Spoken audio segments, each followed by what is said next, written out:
Voilà, hier c'était la journée PsyDREP. On a décidé, mes collègues coordinatrices, donc Adrienne Lerner, Fanny Cavaza, Jennifer Wild-Papuchon et moi-même, de coller cette journée à la journée de la filière. Donc elle aura toujours lieu tous les jeudis qui précèdent la journée de juin. Rendez-vous l'année prochaine, n'oubliez pas. Et cette journée, elle se veut une journée des psychologues qui parlent aux soignants. Qui réfléchissent avec les soignants. Donc, ça n'est pas une journée de psychologues pour les psychologues. On va repréciser les choses parce qu'on s'est rendu compte hier qu'effectivement, certaines de ceux qui avaient eu l'information se disaient c'est un colloque de psy, on ne va pas y aller. Ce qui est dommage parce que effectivement, notre but est vraiment d'offrir un regard croisé entre le monde médical et les aspects psy. Et on sait combien dans cette maladie sont intriqués.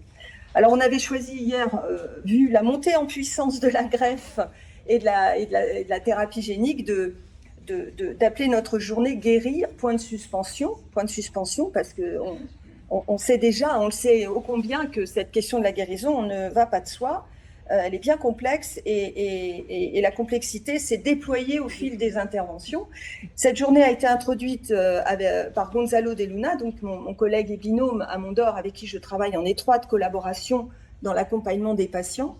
Gonzalo nous a fait une magnifique entrée en matière très simple. C'était vraiment simple et compréhensible pour nous les psys et pour tout le monde, je crois, même les non-spécialistes, autour des processus de greffe et de la thérapie génique et des différents procédés, etc. On a eu la chance aussi d'avoir Laure Joseph qui était présente, qui a modéré cette matinée et qui, elle, nous a fait vraiment tout un... Alors, ils ont beaucoup réfléchi à Necker, ce qui nous a mis un petit peu la pression. Nous, à Mondor, on s'est dit il va falloir qu'on bosse encore plus vite et de façon plus constructive pour accompagner ces patients. On a d'ailleurs, on va lui piquer des idées, on va vraiment prendre nous aussi les idées qui ont été mises en place à Necker parce que c'était vraiment très, très, très intéressant. Alors, ce qui a d'emblée été posé par ces deux grands spécialistes de la greffe, c'est que guérir, c'est pas si simple. Voilà, alors ça, c'est un discours de psy, mais ça a été repris par les médecins. Alors, on buvait du petit lait, nous les psys, alors là, on était aux anges, c'était vraiment très, très, très chouette. Voilà, donc voilà, et toute la journée a été ensuite de déplier cette question. C'est facile de dire que c'est pas si simple, mais il a fallu la déplier. Et on a eu la chance d'avoir aussi deux grandes chercheuses alors leur lieu d'exercice, c'est l'Institut de la personne en médecine, c'est l'Université Paris-Cité, ex-Paris 7, dont j'ai fait mes études, et elles ont été interrogées, elles ont été interpellées, ces deux chercheuses, par le centre de Saint-Louis, Nathalie Dédain, qui les a interpellées, qui a effectivement demandé à ce que ces questions soient travaillées. Voilà, formidable. Donc, elles ont fait tout un travail, elles ont commencé à nous rendre compte sur le vécu du côté des patients et elles ont aussi interrogé les soignants et elles se sont rendues compte que du côté aussi des soignants, rien c'est pas si simple en fait. C'est pas si simple. Il peut y avoir de la culpabilité quand ça marche pas, de la culpabilité quand finalement le processus ne fonctionne pas aussi bien. Alors, somatiquement, c'est une chose, mais surtout psychologiquement, ces patients qui vont pas forcément très bien après la greffe qui s'effondrent, ces patients qui ont des moments de grand doute ou de grand stress au moment de la greffe, enfin voilà, tout ce qui peut émerger de ce processus complexe. Ensuite, on a essayé de rendre un peu, de déployer, comme je l'ai dit, ces questions. Il y a la question du consentement chez l'enfant qui a été abordée, le refus du donneur, quand l'enfant dit « Ah non, mais moi, en fait, ça ne va pas se passer comme ça, je n'ai pas du tout l'intention de lui donner à lui parce qu'il n'est pas sympa avec moi ». Donc voilà, il y a eu vraiment toute une analyse de cette clinique-là. La question du don et la culpabilité à recevoir aussi a été abordée. On a eu aussi la chance d'avoir notre collègue de Cameroun, Hassan, qui s'est branché en visio et ça a très bien fonctionné, on était ravis, et qui lui nous a donné une vision de la greffe et de la thérapie génique, donc de la question de la guérison du côté africain.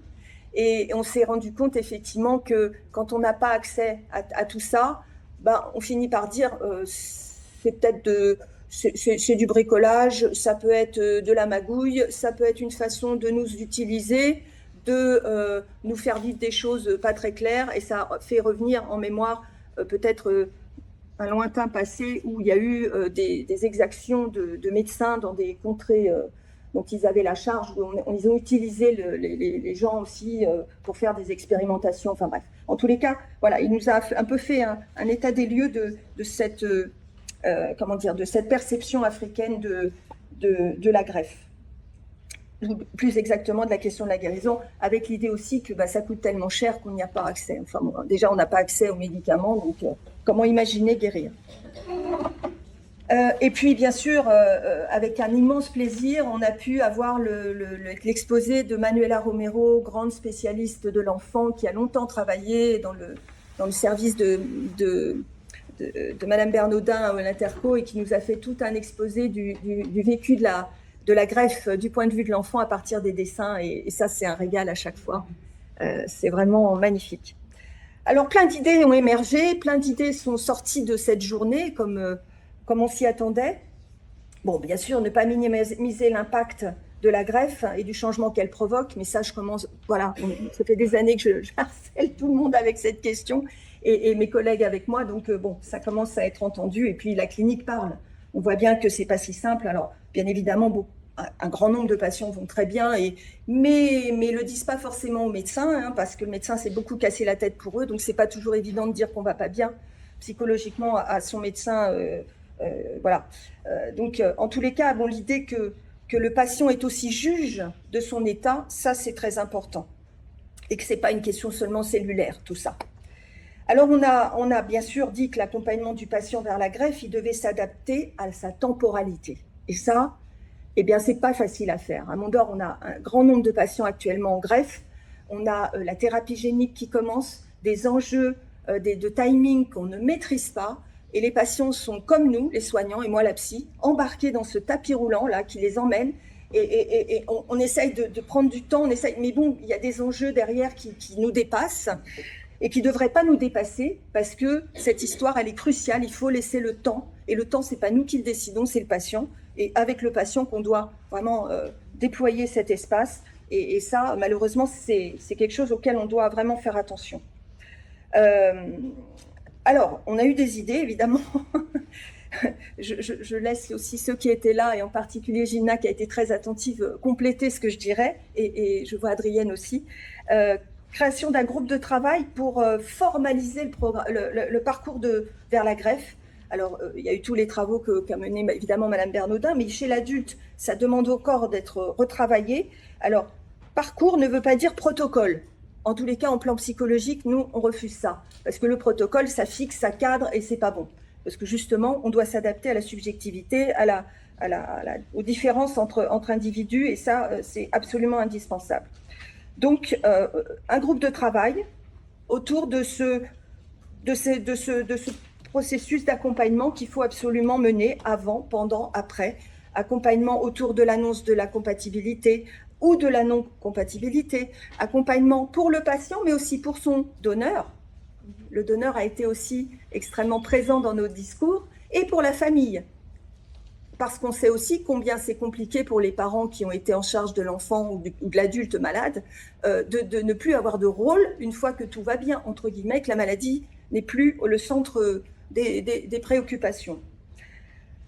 Donc, on en est venu aussi, et ça avait été rappelé par nos camarades, nos collègues de la recherche, Élise Ricada et Milena Maglio, que les soignants, évidemment, étaient au cœur de cette question, que pour eux, c'était un enjeu extrêmement compliqué, et que c'était peut-être important de leur rappeler qu'il y avait des groupes Balint, hein, du nom vraiment d'un penseur de l'analyse de pratique, qui est vraiment extrêmement intéressant pour questionner notre façon d'être face à cet enjeu de la greffe. Comment annoncer, comment accepter que le patient dise non, comment accepter les limites qu'il nous impose sans être agacé, et peut-être sans vouloir forcément les contourner, mais au contraire l'aider à les dépasser peut-être, ou en tous les cas à mieux les comprendre.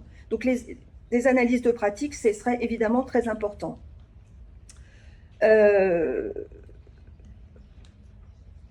Bon, on n'a plus de GVH, hein, ça c'est quand même une grande victoire, mais je me souviens, Dora, combien c'était compliqué quand on avait des patients qui partaient en grève pour qui ça se passait mal, pour qui il y avait des rejets ou pour qui il y avait de la GVH, combien c'était compliqué de se sentir soi-même responsable d'avoir embarqué le patient dans cette aventure. Donc, on insiste, cette histoire, elle n'est pas que du côté d'accompagner le patient, elle est aussi du côté du soignant.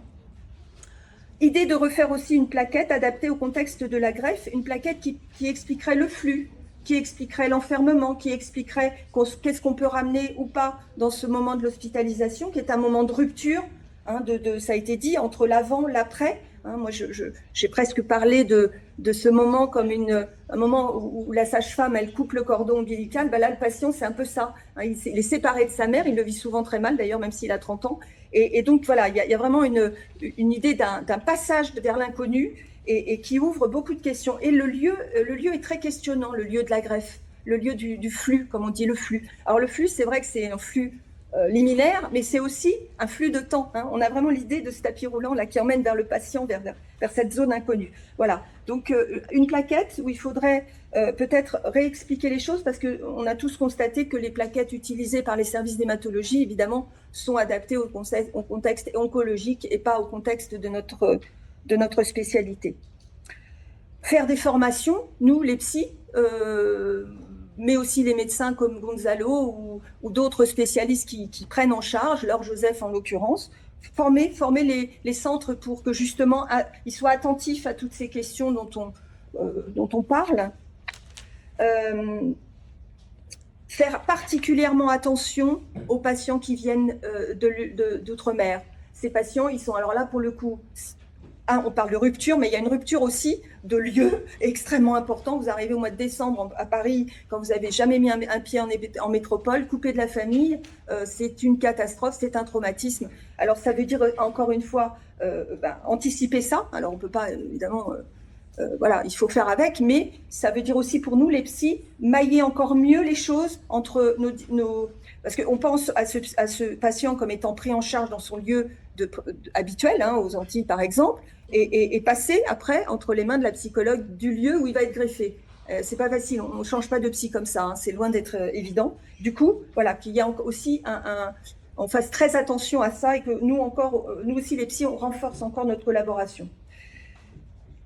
Alors, le maillage du réseau PsyDREP, on est 88 psychologues dans ce réseau. Donc, on accueille évidemment toutes les collègues qui sont de près ou de loin concernés par la drépanocytose, qu'elles travaillent en réa, qu'elles travaillent en médecine interne ou ailleurs. En tous les cas, elles sont évidemment les bienvenues. Cette prise en charge, elle est chronophage, elle nécessite d'embaucher des psys.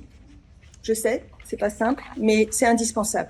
C'est indispensable parce que le temps est notre allié dans cette histoire pour que la réussite du processus, la réussite de ce changement soit vraiment profitable aux patients et à toute sa famille, et à nous aussi. Voilà, merci beaucoup.